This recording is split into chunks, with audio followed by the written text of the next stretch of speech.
Tucson Police are investigating vandalism at a local synagogue. This morning, members of a Chabad-Tucson Young Israel Congregation were disturbed to find some hateful language painted on the outside of their building.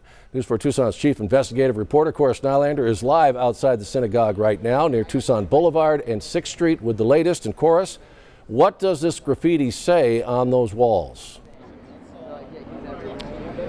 Yeah, well, Sean, as you can see right behind me right now, a real community effort to remove this message. You almost can't even see it right now. They've been out here scraping, sanding, spraying graffiti removal, and just moments ago put a fresh coat of paint over it so you could barely see it. What it did say was "End apartheid, abolish Israel," which of course not just damaging to this historic religious building, but very offensive to those that worship here.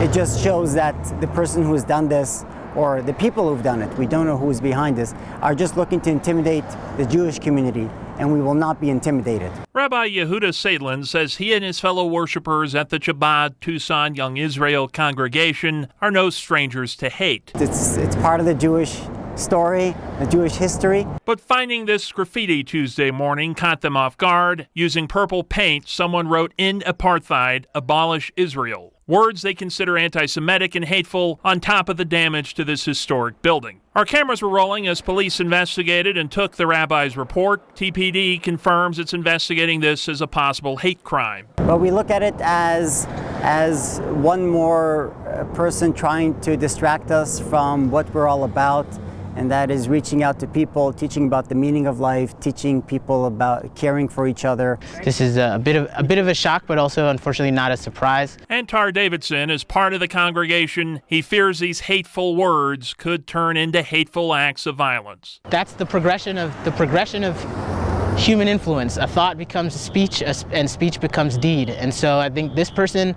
whoever did this, did it knowingly risking jail time. This is a hate crime. But Rabbi Seitlin says through the hate came signs of love. A Christian woman delivering these flowers, showing her support through their pain. That's what he will remember. We're covered with love and care, despite some very small minority of people feeling otherwise.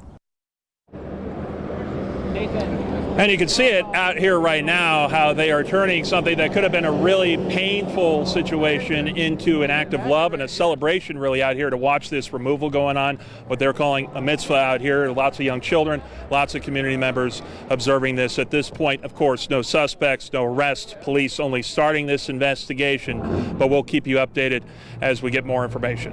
We're live tonight from Midtown. Cora Nylander, News 4 Tucson.